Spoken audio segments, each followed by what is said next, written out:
September আর অক্টোবরের ফাঁকা স্লটে আফগানিস্তানের বিপক্ষে সিরিজ আয়োজন প্রায় চূড়ান্ত করে ফেলেছে বিসিবি।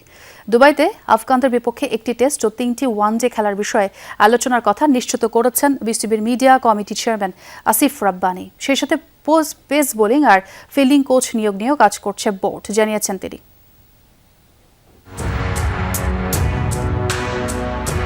সেপ্টেম্বরে ভারতীয় দল বাংলাদেশ সফরে আসবে কিনা সেই বিষয়ে এখনো আনুষ্ঠানিক ঘোষণা আসেনি। তবে পূর্ব নির্ধারিত সূচিতে যে সিরিজটা হবে না সেটা ওপেন সিক্রেট। বিসিবি এখনো হাল ছাড়ছে না। সেপ্টেম্বরে না হলেও দ্রুতই বিকল্প কোনো সূচিতে টিম ইন্ডিয়াকে হোস্ট করতে চায় তামিম ইকবালের বোর্ড। তবে দুই বোর্ড রাজি থাকলেও সমস্যাটা ভূরাজনৈতিক। আমরা এখনো এই সিরিজ নিয়ে আশাবাদী, হয়তো কিছুটা রিশিডিউল হবে, এটাই স্বাভাবিক। তবে আমাদের দুই বোর্ডের মধ্যে এখন আলোচনা চলমান এবং ভবিষ্যতে এই সিরিজটা আমরা করার ব্যাপারে এখন অনেক আশাবাদী। আমরা দুই বোর্ডই কিন্তু এই বিষয়ে ইতিবাচক এবং আমরা উই আর লুকিং ফরওয়ার্ড যে এরকম একটা সিরিজ বাংলাদেশে হবে। ভারত সিরিজ পিছিয়ে গেছে সেপ্টেম্বর মাস পুরোটা এবং অক্টোবরের প্রথমার্ধে ফাঁকা জাতীয় ক্রিকেট দল। তাই তো বিকল্প সিরিজ আয়োজন করতে চায় বিসিবি।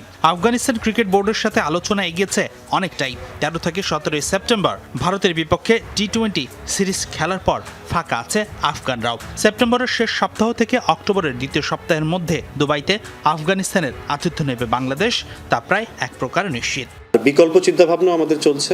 এর মধ্যে আপনারা জানেন যে বাংলাদেশ আফগানিস্তান সিরিজ যেটা দুবাইতে হওয়ার কথা আছে এবং এখানে আমরা এক টেস্ট ম্যাচ এবং 3টি হোয়াইট বল ম্যাচের আলোচনা চলমান, but still awaiting final confirmation.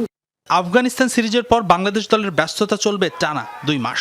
অক্টোবরের তৃতীয় সপ্তাহে ওয়েস্ট ইন্ডিজের বিপক্ষে ঘরের মাঠের 2 টেস্টের সিরিজ খেলার পর নভেম্বরে বাংলাদেশ দল যাবে দক্ষিণ আফ্রিকা সফরে পূর্ণাঙ্গ সিরিজ খেলতে। এদিকে বাংলাদেশ জাতীয় দলে পেস বোলিং, ফিল্ডিং, ট্রেনার সহ বেশ কিছু জায়গায় ফাঁকা আছে। সেখানে আপাতত কাজ করছে দেশিরাই। তবে দক্ষিণ আফ্রিকার 2027 বিশ্বকাপের কথা মাথায় রেখে এই জায়গাগুলোতে নতুন বিদেশি কোচ নিয়োগের বিষয়ে কাজ করছে ক্রিকেট অপারেশনস। এটা তো আমার ডিপার্টমেন্ট নয়, তবে আমি এতটুকু বলতে পারি যে এগুলো নিয়ে কিন্তু পরিকল্পনা চলছে এবং আপনি যথার্থই বলেছেন। এগুলো নিয়ে আমাদের আমাদের এক্স ক্যাপ্টেন যিনি আমাদের প্রেসিডেন্ট, উনি নিজে একজন খেলোয়াড় ছিলেন, তো ওনার থেকে ভালো এই বিষয়গুলো তো আর কেউ বুঝবেন না এবং স্বাভাবিকভাবেই উনি এগুলো নিয়ে আলোচনা করেন, যেটার আমিও পার্ট থাকি মাঝে মধ্যে। তো আমি দেখছি যে এগুলো নিয়ে একটা শর্ট টার্ম লং টার্ম পরিকল্পনা করেই কিন্তু বোর্ড আগামীতে এই ডিসিশনগুলো নেবে। হাসিনুর রহমান, যমুনা স্পোর্টস, ঢাকা।